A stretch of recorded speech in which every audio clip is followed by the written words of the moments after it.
Hola, ¿cómo están? Espero que se encuentren muy bien. Mi nombre es Carlos Alfonso López Arroyo. Yo soy abogado egresado de la Universidad del Rosario. Cursé una especialización en Derecho Financiero en la misma universidad y en el año 2005 cursé una especialización en Derecho Empresarial.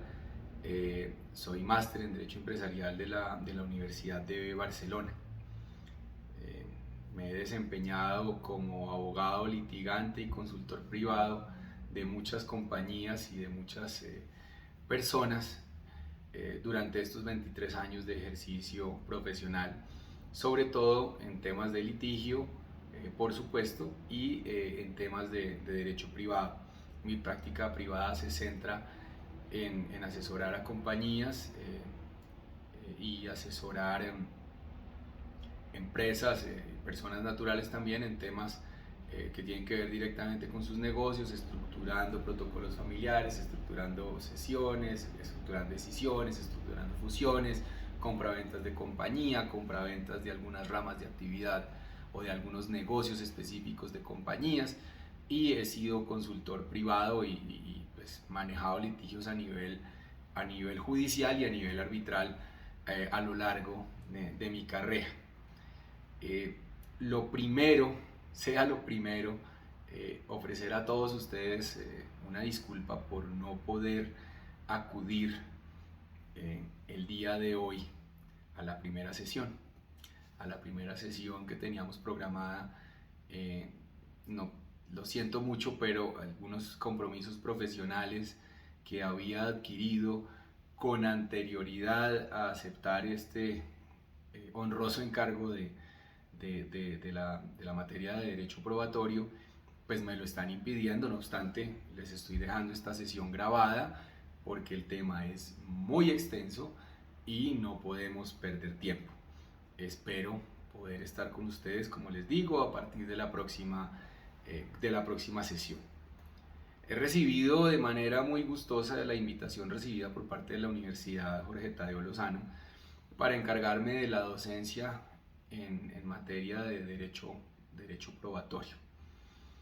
Es muy posible, ya ustedes tienen unos buenos semestres en la carrera, y es muy posible que a estas alturas ya hayan escuchado en varias oportunidades que de nada vale tener un derecho si este no se puede probar. Si uno no puede probar la existencia del supuesto derecho, pues no tiene el derecho. Y es que en la vida diaria estamos todos continuamente probando. Uno todo el tiempo está probando, está acreditando cosas. Eh, por ejemplo, para quienes vienen en transporte público a la universidad, pues tienen que mostrar su tarjetica del sistema integrado de transporte público. ¿Para qué? Cuando uno la muestra, acredita dos cosas, prueba dos cosas. La primera, que está enrolado en el sistema porque compró la tarjeta, y la segunda, para poder ingresar, pues que tiene fondos. De la misma forma pasa un poco también para quienes van en carro particular. Cuando van en carro particular y muestran su recibito, están acreditando varias cosas. La primera, que dejaron un vehículo allí guardado, ¿cierto? Están probando la existencia de un contrato, porque obviamente dejaron el vehículo en un parqueadero y están alquilando un espacio que se los están dejando, les están permitiendo dejar su vehículo en un lugar por un determinado periodo de tiempo. Es decir, tienen un derecho a usar un parqueadero, usar un espacio que les dejaron allí. También acreditan la hora en la cual dejaron su vehículo, ¿cierto? Y adicionalmente, pues en consecuencia, también acreditan cuál es el valor que tienen que pagar, teniendo en cuenta las tarifas que existen en el parqueadero del que se trate. Cuando ingresan ustedes a la universidad, de la misma forma prueban. De la misma forma prueban, porque ustedes tienen que mostrar su carnet o el documento equivalente, ¿cierto? Validar ese documento ante una máquina. Esa máquina verifica que son estudiantes de la universidad, que están enrolados en el sistema, y esa máquina les permite el acceso si están o no están habilitados. y así tantas otras cosas en la vida. Todo el día estamos ejerciendo actividad probatoria. Todos los días de la vida. Yo sé que esto que les voy a decir les va a sonar un poco curioso y seguramente se lo han escuchado decir a muchos otros profesores. El profesor de obligaciones siempre dice es que el que sabe obligaciones sabe derecho. Y eso es verdad. Pero no olviden este consejo que les voy a dar en esta primera sesión. Créanme esto que les voy a decir. Créanmelo porque es cierto. Esta materia, el derecho probatorio, es indispensable, cardinal para el ejercicio de la abogacía. Así ustedes nunca vayan a un despacho judicial. Esta materia es importante incluso para aquellas personas que probablemente se dediquen a otras actividades. Se dediquen a ser consultores privados de compañías, de personas naturales o jurídicas, que jamás, que lo que se dediquen, por ejemplo, es a emitir conceptos, a estructurar operaciones, fusiones, escisiones, adquisiciones, contratos de fiducia, etc. El derecho probatorio siempre, siempre, siempre será importante. Supongamos aquellas personas que se van a dedicar, por ejemplo, a estructurar licitaciones públicas, a asesorar a sus clientes en licitaciones públicas. ¿Qué deben hacer? En una licitación pública uno debe acreditar el cumplimiento de unos requisitos que se llaman requisitos habilitantes, así los llaman en las licitaciones. Esos requisitos deben ser acreditados por aquella persona interesada en participar en una licitación para que posteriormente pueda concursar y si cumple con ellos, si tiene el mejor precio de acuerdo a lo que digan los pliegos de condiciones, hacerse acreedor al contrato público. ¿Eso cómo se logra? ¿Cómo se logran acreditar esos requisitos habilitantes? Probando, acreditando documentalmente que una compañía cuenta con la experiencia necesaria, por ejemplo, en construcción de puentes, por ejemplo, en construcción de túneles, por ejemplo, en construcción de carreteras, por ejemplo, en estructuración de proyectos informáticos. Todo eso se logra acreditando un supuesto de hecho requerido por esos pliegos de condiciones. Fíjense que no les estoy hablando de una actividad que tenga que ver con un despacho judicial, con ir a pisar un despacho judicial. No obstante, es esencial. Aquel abogado que se dedica a hacer sucesiones notarialmente tiene que acreditar el parentesco de los herederos. ¿Cómo se logra eso? Acreditando que los herederos pues tienen vocación hereditaria respecto del decujus. ¿Y cómo se logra eso? Con los registros de nacimiento. Si son hijos, pues obviamente que aparezcan reconocidos por sus padres. Si son hermanos, pues acreditando que son hermanos, con los registros de nacimiento acreditan que descienden de un tronco común y de esa manera acreditan parentesco. Si son sobrinos, pues obviamente con los documentos pertinentes. Todo es probar. Y fíjense que en este caso tampoco les estoy hablando de una actividad que implique hacer presencia en un despacho judicial. De manera que el derecho probatorio, pues obviamente tiene implicaciones en todas las actividades de los abogados, en todas, en absolutamente todas.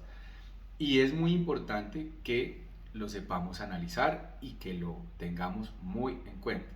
Si tiene unas implicaciones de una enorme importancia para los abogados que no se dedican necesariamente a litigar, pues qué decir de aquellos que nos dedicamos permanentemente a defender los intereses de nuestros clientes en sede judicial. Es importantísimo para los abogados que estamos litigando conocer el derecho probatorio y conocerlo bien, porque obviamente nosotros como abogados hemos recibido el encargo de nuestros clientes de representarlos judicialmente, de ejercer el derecho de acción, derecho de acción, que es el derecho de acudir ante la justicia y obtener un fallo en derecho, con todas las implicaciones que eso tiene. Las personas nos están encargando sus problemas, nos están haciendo a nosotros responsables de la solución de su problema, de manera tal que ese es un encargo no menor. Muchas veces, básicamente, un cliente le recomienda a uno su vida, que depende de la prosperidad o no prosperidad de una acción judicial, cualquiera que ésta sea. Hay gente que prestó los ahorros de toda su vida y necesita recuperarlos con prontitud y acude al abogado para que esta persona se encargue de atender un proceso. ¿Qué decirle a una persona? No, es que me equivoqué, es que dejé vencer el término y no presenté una solicitud de pruebas adicionales. ¿Por qué? Porque no tenía ni idea que había la posibilidad de un término adicional de pruebas. Obviamente eso generaría un enorme malestar en el cliente y por supuesto pues en uno como profesional pues tiene una pésima implicación y obviamente pues los pleitos se pueden ganar o se pueden perder, no somos infalibles, no somos invencibles, pero lo que nunca puede pasar es que un pleito se pierda porque se dejó vencer una oportunidad para pedir pruebas teniendo la oportunidad de haberlo hecho. Acuérdense muy bien de esto que les estoy diciendo, eso es importantísimo. Los pleitos se ganan o se pierden, pero hay formas de perder. Hay formas de perder. Y lo que no se puede hacer es perder un pleito de una forma negligente. Eso dice muy mal de un profesional. Por supuesto, todos nos equivocamos, a todos se nos han vencido términos. Yo no soy infalible, a mí también, pero pues sí les digo que estos aspectos hay que tenerlos muy en cuenta porque pues los clientes resienten mucho esto y pues el buen nombre de un abogado se construye día a día y se construye con este tipo de cosas, no equivocándose en asuntos que son realmente esenciales y que son elementales, como es este tema de las pruebas.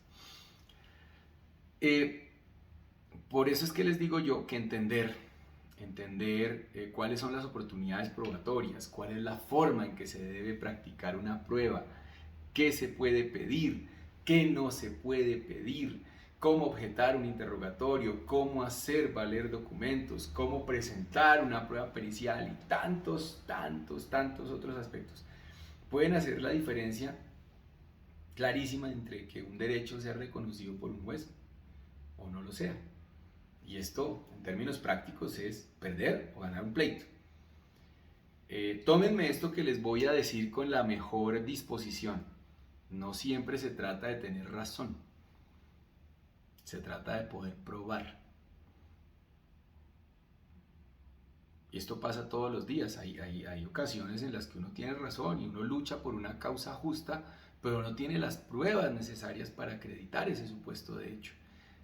Entonces, puedes tener razón, uno puede tener la razón, pero si no tiene la prueba, pues no necesariamente, por más razón que tenga, va a ganarse el pleito. Es muy importante poder probar. Para el cumplimiento de los deberes es necesario poder probar y para eso también es importante saber qué pedir y cómo hacerlo. Es muy importante, por ejemplo, en una controversia entre comerciantes, hay mucha gente que no lo entiende y no lo dice y no lo sabe, pero allí hay tarifa legal, que es un principio de prueba bastante inusual, pero entre comerciantes ocurre así. Entre comerciantes, quien tenga la contabilidad bien llevada tiene una mejor oportunidad probatoria que aquel que, siendo comerciante, no lleva sus libros de comercio de forma ordenada. En una controversia entre comerciantes, y esto está clarísimo en el Código de Comercio, si ambos comerciantes llevan la contabilidad en debida forma, se verifican las contabilidades, en lo que coincidan ellas se tienen por ciertos esos hechos y en lo que no se acude a otros medios de prueba. El comerciante que lleve en forma adecuada sus libros de contabilidad tendrá prueba respecto de aquel que no los lleve en legal forma. Eso dice el Código de Comercio. De eso no se habla mucho, pero eso existe. De manera tal que es muy importante, por ejemplo, en una controversia entre comerciantes, tener este aspecto muy claro. Muchas veces la gente no lo tiene. Si uno pide una inspección judicial, exhibe sus libros y pide una inspección judicial respecto de los del otro, y el otro no los lleva en legal forma, mis libros valen. Yo tengo el derecho, porque mis libros están llevados en legal forma. Entonces son cosas que hay que tener en cuenta y por esa razón es tan importante el estudio del derecho probatorio. Esto tiene una serie, como les digo, de implicaciones y la materia en sí misma es muy extensa y tenemos pocas sesiones para poder analizar todas las cosas que tenemos que atender.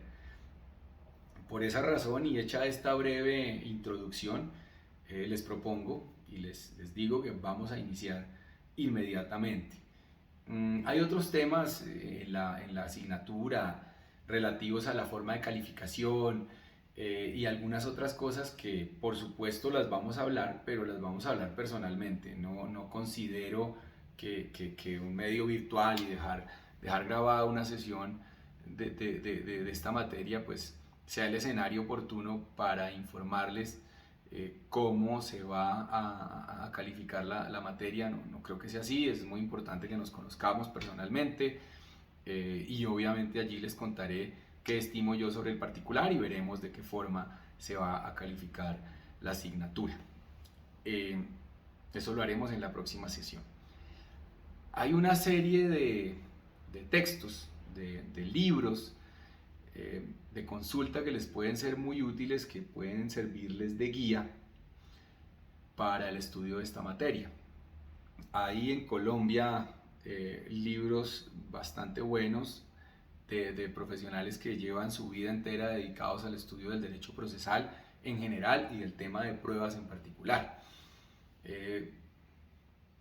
Hernán Fabio López tiene una muy buena obra, una gran obra. Jairo Parra Quijano es un tratadista de una enorme claridad conceptual y de una enorme trayectoria.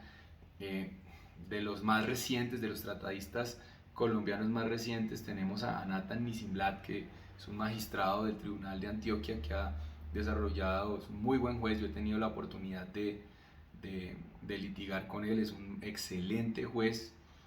Yo creo que es uno de los tipos que probablemente, y si sigue trabajando como lo viene haciendo, va a llegar a ser magistrado de la Corte, no me cabe duda. Es un tipo bastante claro conceptualmente y bastante bueno, tiene un manual muy bueno que también les puede ser de enorme utilidad. Davis Echandía tiene un tratado que es uno de los clásicos en Colombia. Azula Camacho tiene un buen libro.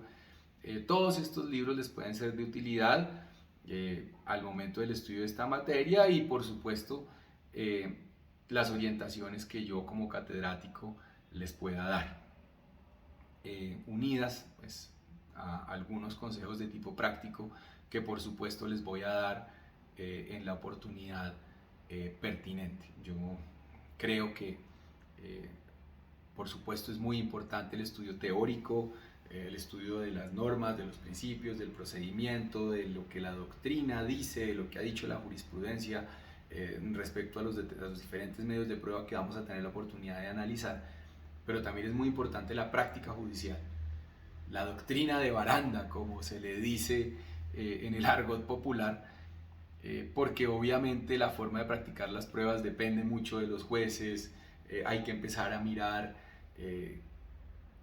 y esto es un tema en el que en Colombia todavía nos falta mucho análisis, mucho estudio, cuál es el perfil del juez, cómo falla ese juez, de qué manera razona ese juez, si es un juez muy formalista, si es un juez un poco más relajado en la formalidad. Uno se encuentra, créanme, esto les va a pasar cuando estén enfrentados a la autoridad judicial, con jueces mucho más tranquilos, otros jueces muy estrictos, jueces que para pedirles el uso de la palabra tienen todas las formalidades del caso, otros jueces que son mucho más tranquilos. Es muy importante saber con qué juzgador estás. Es muy importante saber también, y en esto el derecho anglosajón nos lleva enorme ventaja. Ellos tienen empresas, gente, personas dedicadas a estudiar el perfil del juzgador. No sé si ustedes han visto, pues, seguramente han visto películas, alguna de ellas Tribunal en Fuga. Es una película en la que hay hay un litigio en contra de una empresa que comercializa armas, y esta empresa que comercializa armas encarga a una empresa exclusivamente para analizar el comportamiento de todos los miembros del jurado, porque sobre la base del comportamiento de los miembros del jurado pueden direccionar un fallo. De esa forma trabajaron allí, y bueno, toda la película se desarrolla sobre esta base y cómo había alguien metido en el jurado para evitar que esto allí suceda y de alguna forma tomar cierta venganza por un incidente que había ocurrido con armas unos años atrás. Es una película bastante interesante que denota el cuidado y la dedicación que le pone el derecho anglosajón al comportamiento del juez, a la forma en la que el juez razona, y consecuencialmente y derivado de esa forma en la que el juez razona, cómo puede fallarme o cómo puede interpretar una prueba. En eso aquí en Colombia nos falta muchísimo. Muy pocos profesionales se dedican a analizar el tema de la psicología judicial y de la psicología probatoria. Yo he hecho algunos análisis y algunos estudios de diplomado en temas de neurociencias y derecho, y les voy a compartir algunas de mis apreciaciones y de mi experiencia sobre ese particular. Creo que puede ser les puede otorgar unas herramientas bastante útiles, y puede ser algo muy enriquecedor para ustedes y para mí repasar nuevamente eso, porque realmente es muy útil y les puede funcionar, porque los funcionarios judiciales y el juzgador es un ser humano. Todavía el chat GPT no ha llegado a administrar justicia de manera tal que el funcionario judicial es un ser humano, y obviamente entendiendo la forma en que ese ser humano se comporta y entendiéndolo, uno como litigante puede empezar a enfocar el asunto, el litigio, de una forma o de otra, para tratar de llegarle al corazón al juzgador y tratar de persuadirlo legalmente, por supuesto, dentro de los límites de la ley, pero tratar de persuadirlo atacando el perfil de esta persona. Entonces, en ese contexto, lo que vamos a hacer es concentrarnos en la sección tercera del Código General del Proceso, que es la que regula todo lo relativo a las pruebas, todo lo relativo a las pruebas judiciales. Allí se incluyen, por supuesto, los principios y también los diferentes medios de prueba. Los demás códigos de procedimiento, en general, remiten todo lo relativo al decreto, aporte y práctica de pruebas a las disposiciones del Código General del Proceso, salvo las excepciones en cuanto a términos y este tipo de cosas. En general, la forma en que se aporta, se practica y se valora una prueba están contempladas en el Código General del Proceso. En el tema penal, los penalistas han querido armar de alguna forma una vivienda aparte, diciendo pues que todo el tema de las pruebas en el Código de Procedimiento Penal debe ser distinto, y generando allí un cisma en cuanto al tema de las pruebas judiciales. Pero lo cierto es que al analizar las pruebas de la forma en que están previstas en el Código General del Proceso, ustedes tendrán suficiente claridad para afrontar no solamente los procedimientos civiles, sino los procedimientos laborales, los contenciosos administrativos, incluso los procedimientos penales, y también las actuaciones administrativas, porque eso se nos olvida muchas veces a los abogados. Los abogados solamente pensamos muchas veces en litigio, proceso, demandante, demandado. No, resulta que muchas de las actuaciones que uno como profesional adelanta son ante entidades públicas. Por ejemplo, un proceso administrativo sancionador. Yo en este momento asesoro a una compañía a la cual están investigando por una supuesta tala de 2.4 hectáreas de bosque. Les digo, no es cierto que hayan talado 2.4 hectáreas de bosque, pero al habérseles formulado un pliego de cargos, la empresa que yo represento tiene el deber de acreditar que no taló 2.4 hectáreas de bosque. Y para eso, ¿cuáles son los medios de prueba? Los previstos en el Código General del Proceso. ¿Y cuál es la forma en la cual se tramitan esas pruebas? La prevista en el Código General del Proceso. Hace pocos días tuve una diligencia de testimonio y resulta que pues, el Código General del Proceso establece la posibilidad de que un testigo aporte documentos para afincar la veracidad de su dicho. El funcionario, que no conocía bien la norma, por poco no me le recibe los documentos al testigo. Hubo necesidad de interpelar un momento su intervención, su negativa, sacar el código, mostrarle que sí se puede y, vista las cosas, accedió y recibió los documentos.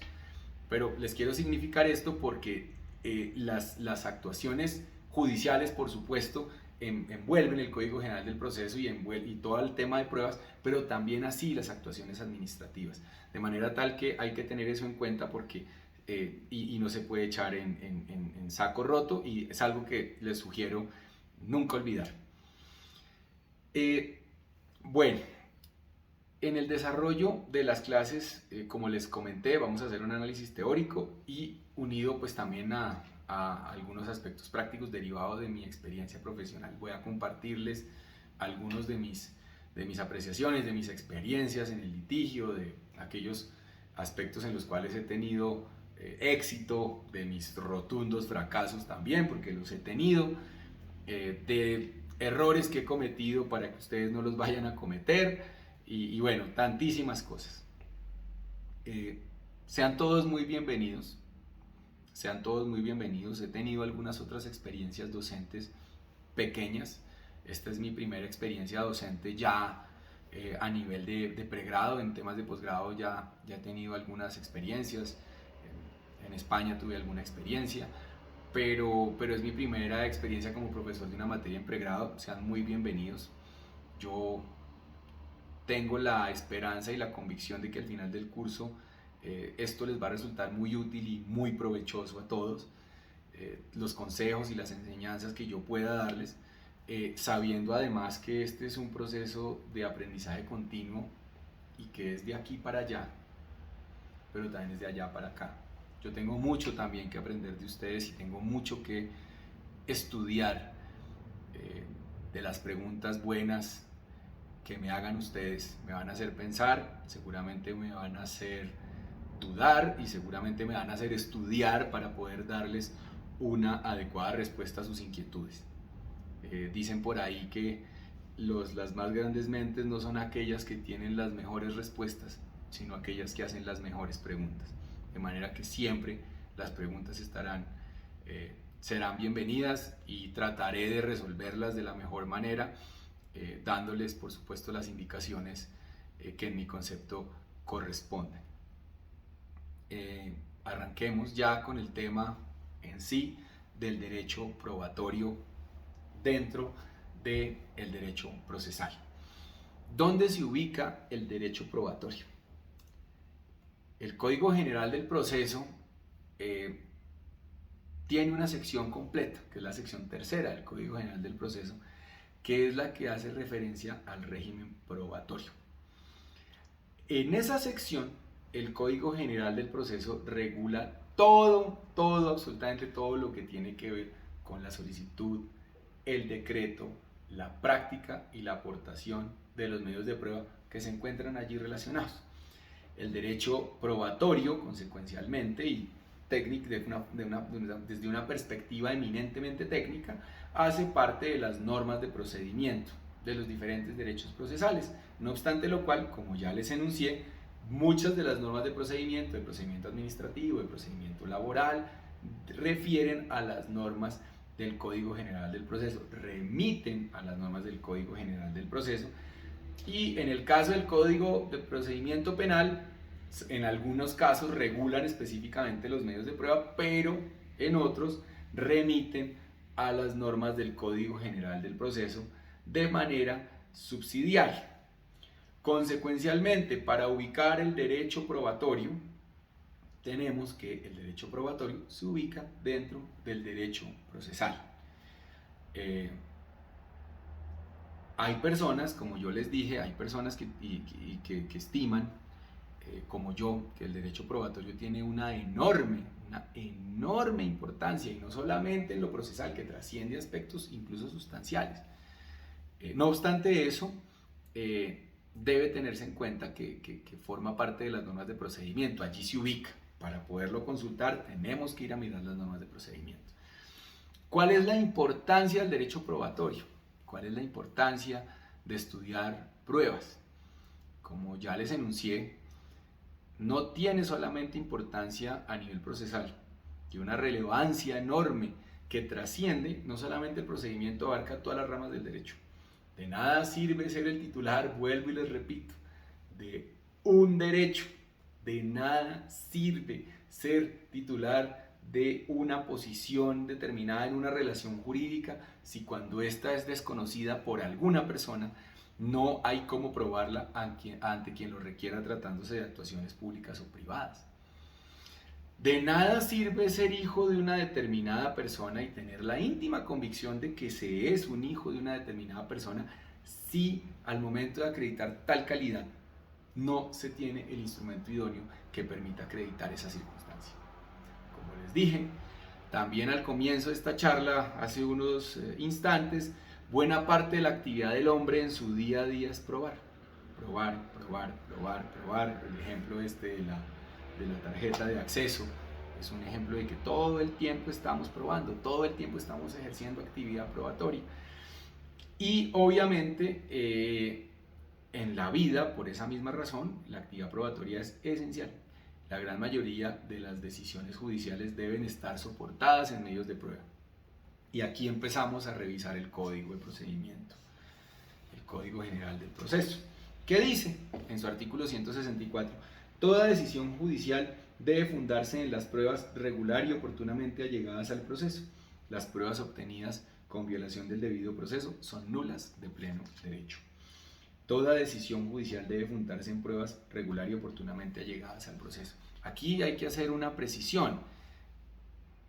Si bien se dice que todas las decisiones judiciales, realmente no son todas aquellas decisiones que resuelvan de fondo un asunto o que resuelvan un asunto importante. Es decir, las sentencias o los autos interlocutorios en un procedimiento deben fundarse en pruebas legal y oportunamente allegadas al proceso.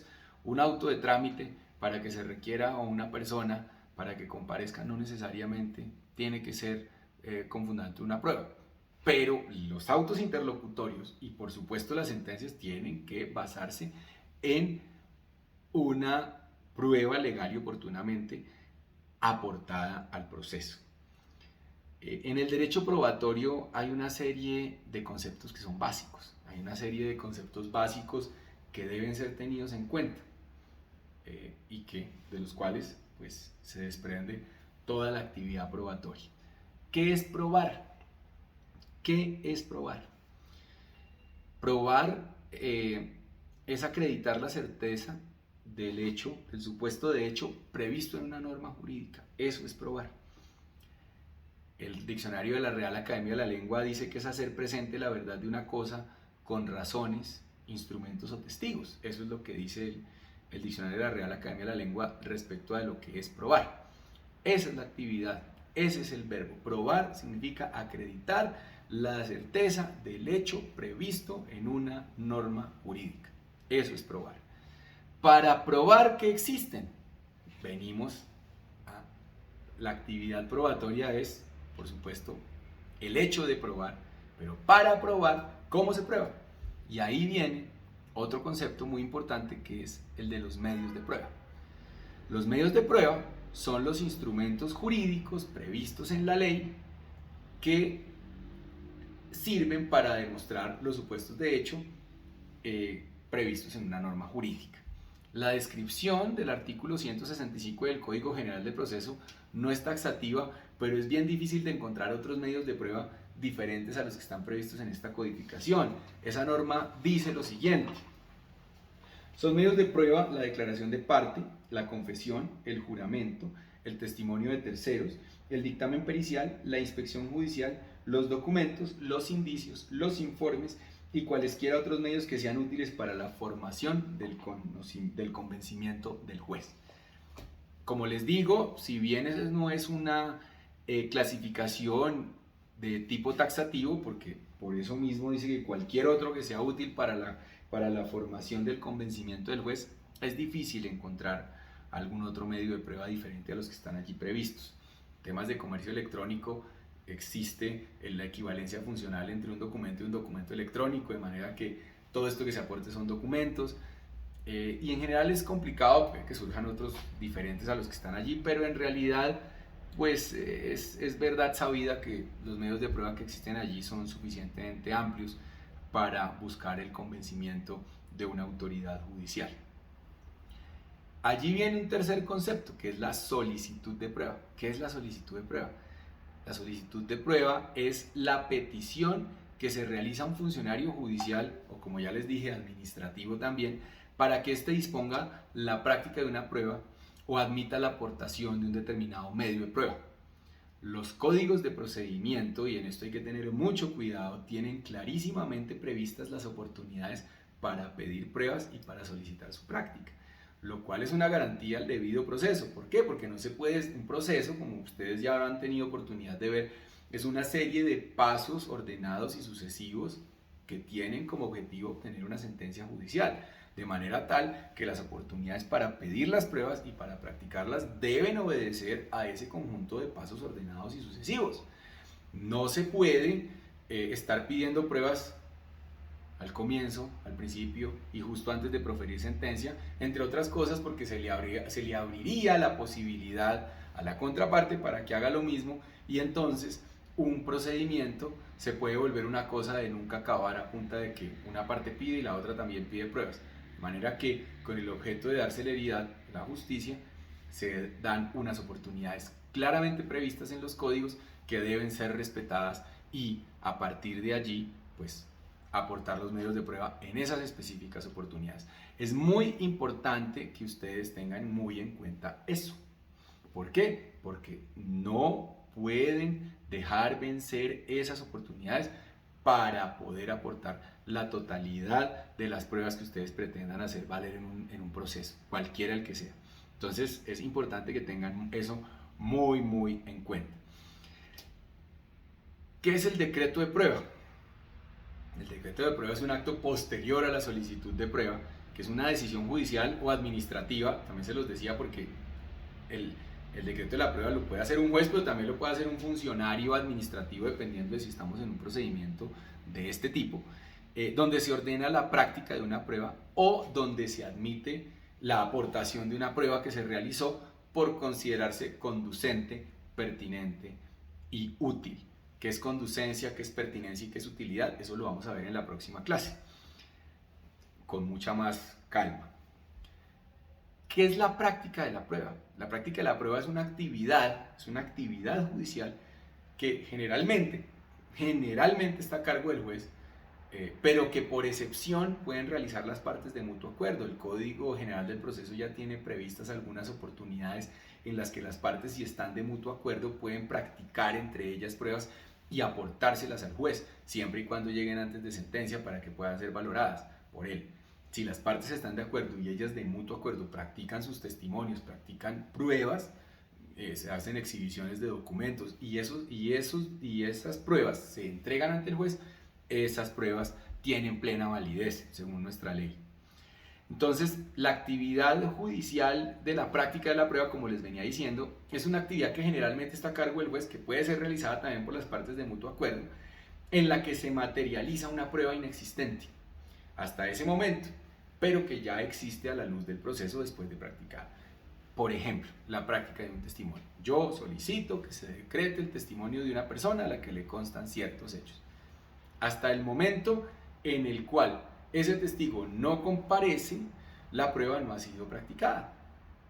La prueba no fue practicada. Una vez ese testigo rinde su testimonio de conformidad con el procedimiento establecido en la ley, el juez le pregunta, luego da la palabra a aquella persona que solicitó la prueba y posteriormente le da el uso de la palabra a la contraparte para que contrainterrogue al testigo, pues una vez se ha practicado todo este procedimiento, la prueba está realmente practicada y se puede entender que se practicó, que toda esta actividad judicial de una prueba que era inexistente ya se realizó y que consecuencialmente ahora esa prueba existe y ahora esa prueba forma parte del expediente.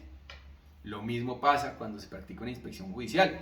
La inspección judicial se solicita, pero esa prueba no existe en el expediente hasta tanto no se va al sitio o se verifican los documentos, las cosas, lo que se quiera verificar, y ese conocimiento, esos hechos se apropian y hacen parte del expediente. Esa es la práctica de una prueba.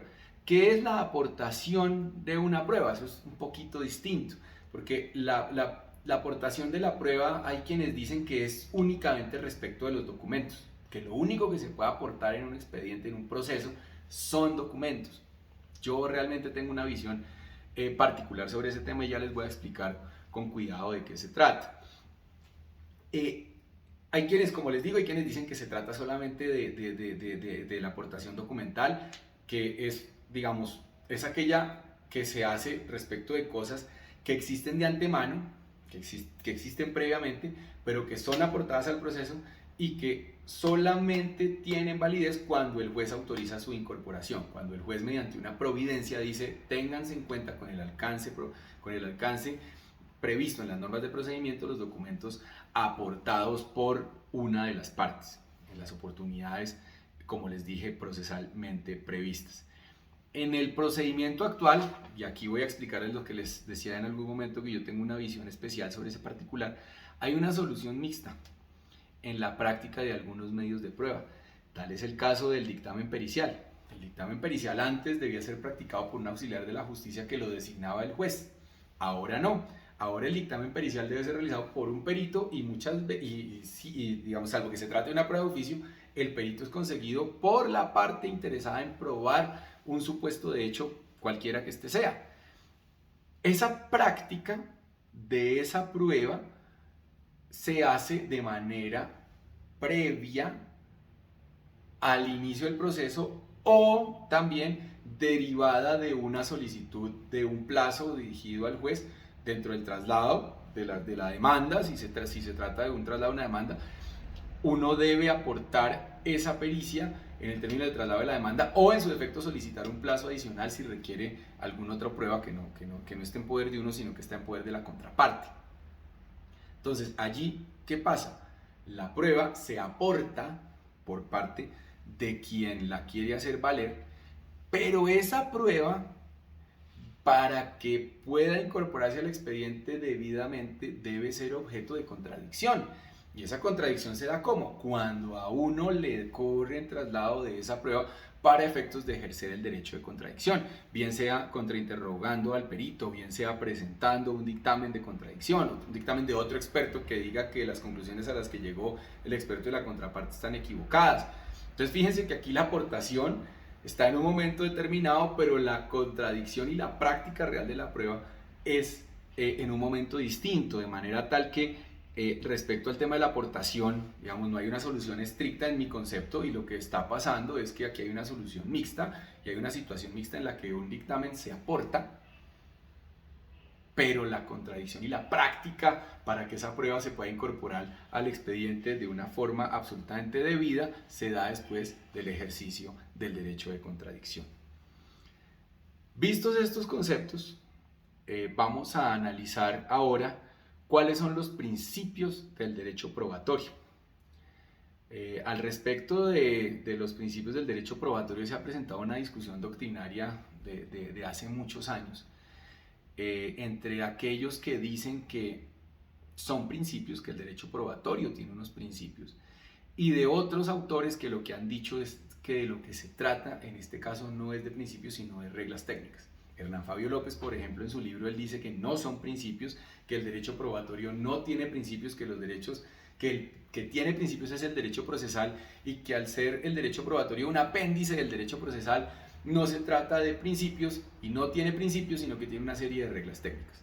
Jairo Parra Quijano sostiene lo contrario, dice no hombre, esto se trata de principios, y digamos que allí se ha presentado una discusión en la que los autores más representativos de nuestro derecho no se han puesto de acuerdo, pero lo cierto es que, digamos, estos principios o estas reglas técnicas, como las quieran llamar, en mi concepto son principios, independientemente del alcance que se les dé o de la connotación deontológica que tengan, son principios, rigen la actividad del legislador y orientan la actividad del legislador y han sido adoptados en diferentes normas de procedimiento cada uno de esos principios.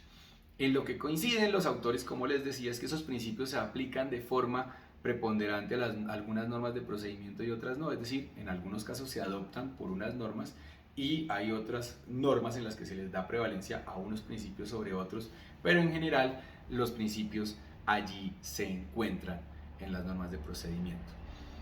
¿Cuáles son esos principios?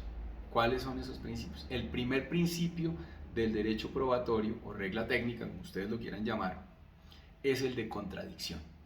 Básicamente, ¿a qué alude este principio? En que para que una prueba pueda ser estimada por el juez, debe haber sido controvertida por los demás sujetos procesales, o por lo menos esos sujetos procesales deben haber tenido la posibilidad de realizar la referida contradicción. Así la hayan dejado pasar en silencio, deben haber tenido la posibilidad de realizar la referida contradicción. ¿Qué se busca con esto? ¿Qué se busca con el principio de contradicción? Que los sujetos procesales tengan la garantía de controvertir la prueba porque participaron en su práctica o porque la conocieron y pudieron contradecirla, como en el caso de los dictámenes o en el caso de los documentos. En el caso de los documentos, estos se aportan al expediente y deben ser conocidos por la parte para decir: este documento es verdadero, este documento es falso, este documento está adulterado, en fin. O en el dictamen: oiga, estas conclusiones a las que está llegando este señor son ajustadas a derecho, no son ajustadas, técnicamente es adecuado, técnicamente las conclusiones no corresponden. Debe tener la parte la posibilidad de contradecir. Recuerden el principio constitucional del debido proceso, establecido en el artículo 29 de la Constitución Nacional. Toda condena debe producirse con pruebas legal y oportunamente allegadas al proceso. Es evidente que el derecho de contradicción es un desarrollo de ese principio constitucional también del debido proceso y que por supuesto no se puede proferir una sentencia con una prueba en la cual no se haya respetado el debido proceso. De hecho, se dice que es nula de pleno derecho toda prueba obtenida con violación del debido proceso. Esto tiene una excepción, este principio de contradicción tiene unas excepciones previstas en los códigos de procedimiento y derivadas de algunas necesidades y de temas de urgencia.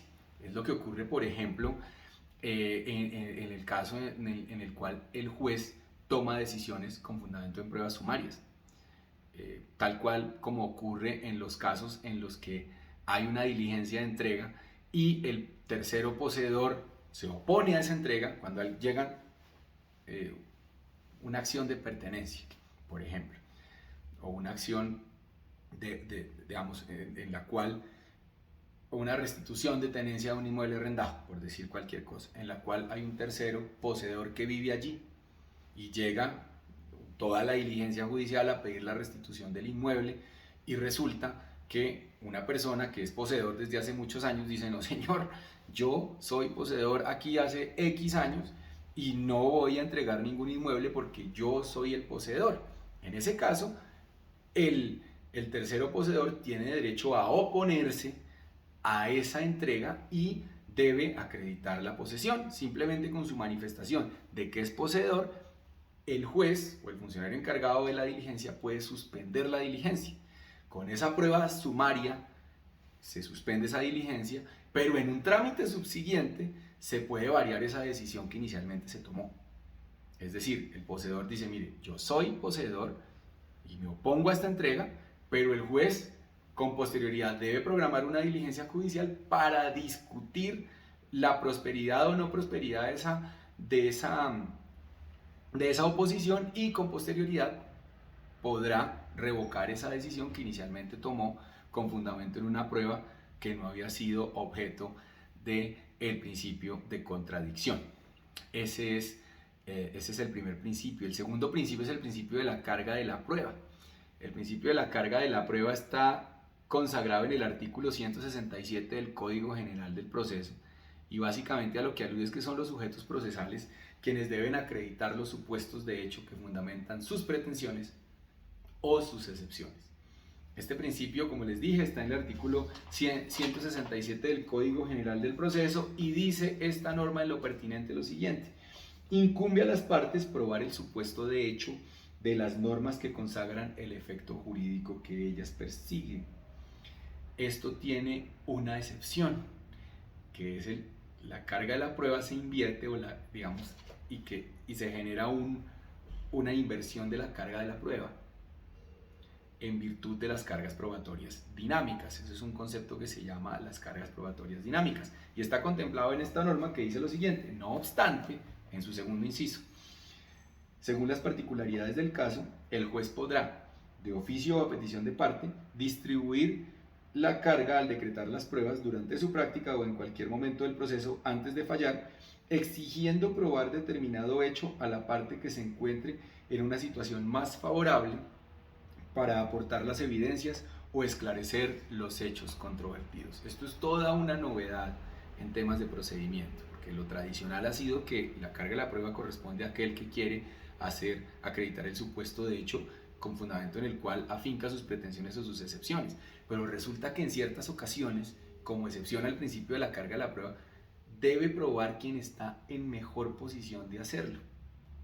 Esto es derivado de un tema filosófico de Jeremías Bentham y el utilitarismo, y debe probar quien está en mejor posición de hacerlo.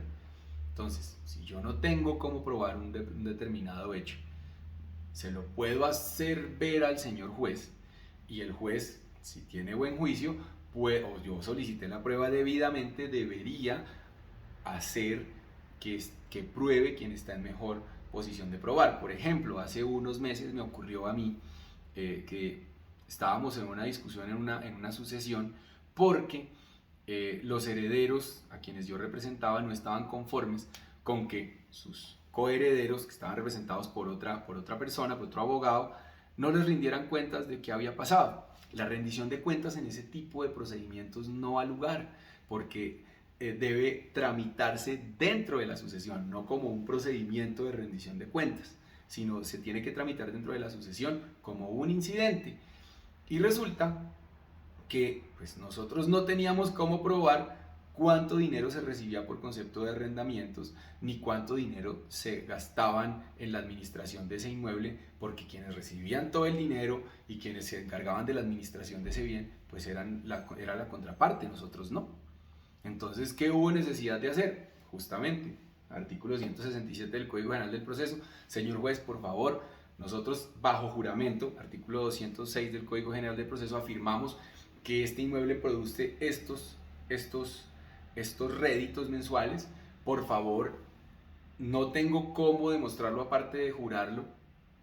Por favor, usted haga uso de sus facultades y conmine a quienes están administrando ese bien, que son quienes tienen la posibilidad material de probar, que prueben cuál es el dinero que renta ese bien, qué es lo que produce, y por favor, en consecuencia, ordéneles que rindan las cuentas o que informen qué ha pasado con el dinero y que pongan a disposición de su despacho los frutos que ha producido ese bien. Este es como les digo, una excepción a ese principio de la carga de la prueba, que ha venido siendo muy conveniente para la búsqueda de la verdad material en los procesos, porque muchas veces la gente se valía de argucias, y como la carga procesal la tengo yo y resulta que yo no tenía cómo probar, entonces se quedaba un hecho sin prueba, un hecho huérfano de prueba, existiendo la posibilidad de que la contraparte pudiera acreditar ese supuesto de hecho. Hay un tercer principio, que es el principio de la necesidad de la prueba, que ya se los dije hace un rato cuando les leí el artículo 164 del Código General del Proceso, y es que las decisiones judiciales deben estar soportadas en pruebas. Está prohibido al juzgador, en este específico caso, y es muy importante que tengan eso en cuenta, utilizar su conocimiento privado. Es inadmisible que un funcionario judicial emplee su conocimiento privado. Este principio está consagrado, como ya les dije, en el artículo 164 y tiene cardinal importancia, porque supongamos que el juez, un transeúnte por la calle, y ve la ocurrencia de un accidente de tránsito y se da cuenta de absolutamente todo lo que pasó allí. Ese conocimiento privado del juez no puede ser utilizado como prueba en el proceso, entre otras cosas porque la percepción de una persona de la ocurrencia de un determinado hecho puede estar condicionada por múltiples circunstancias, y de lo que se trata aquí es que las decisiones se tomen con la imparcialidad debida, la cual por supuesto se ve afectada si una persona está utilizando cosas que no están en el expediente pero que sí le constan por fuera para tomar una determinada decisión. Como ya les enuncié, no son todas las decisiones judiciales las que tienen que fundamentarse en pruebas, no necesariamente, no necesariamente. Es claro que esta disposición es atinente a sentencias y autos interlocutorios, pero por supuesto es esencial que las decisiones más importantes y más trascendentales en un proceso se fundamenten en pruebas, es esencial. Hay otro principio que es también muy importante, que es el de la comunidad de la prueba, y con este vamos a tener especial cuidado. Este principio, ¿qué dice? Este principio dice que una vez incorporada la prueba al expediente, ya no pueden las partes ni el juez prescindir de ella. Se hace referencia a las pruebas aportadas o practicadas y no a las que simplemente se han solicitado. El 175 del Código General del Proceso dispone que las partes pueden desistir las pruebas que no se hayan practicado, pero que se hubieran solicitado. Por ejemplo, si yo pedí un testimonio, pero ya hay suficiente ilustración sobre un determinado hecho, puedo decir, hombre, yo desisto el testimonio del testigo fulanito de tal porque ya hay suficiente ilustración, o porque de pronto no me conviene ya el dicho de ese señor vistas las circunstancias del proceso. Puedo desistir de esa prueba que yo pedí antes de que se practique, Después de practicada la prueba, ya no se puede desistir de la misma. No se puede. Ya esa prueba practicada hace parte del expediente y con fundamento en esa prueba se debe tomar una decisión judicial, junto por supuesto con todas las demás que obren en el expediente. Aquí se ha dicho mucho por la doctrina que este tema del desistimiento no se aplica respecto de los documentos, que los documentos no se pueden desistir. Los documentos ya están aportados y por eso hay que tener mucho cuidado con los documentos que uno aporta en el expediente, porque a veces son una espada de Damocles, te sirven pero te hacen daño. Entonces hay que saber qué documentos se aportan y qué documentos no se aportan, porque ya una vez estén incorporados en el expediente, esos ya hacen parte del proceso y hacen parte ya por el principio de comunidad de la prueba están allí incorporados, con una única excepción, que es cuando un documento está tachado de falso. Si el documento está tachado de falso, el artículo 270 del Código General del Proceso establece que ese documento, la parte que lo aportó puede desistir de su aportación. Esa es la única excepción que existe respecto del tema de los documentos en cuanto al principio de comunidad de la prueba. Hay otro principio, el quinto principio del derecho probatorio, es el de la unidad de la prueba, y es el siguiente. Eso significa que las pruebas, para efectos de proferir una determinada decisión, deben ser analizadas por parte del juzgador en su conjunto para llevar certeza o duda, porque también los medios de prueba pueden llevar a la duda, sobre los hechos cuya comprobación se pretende.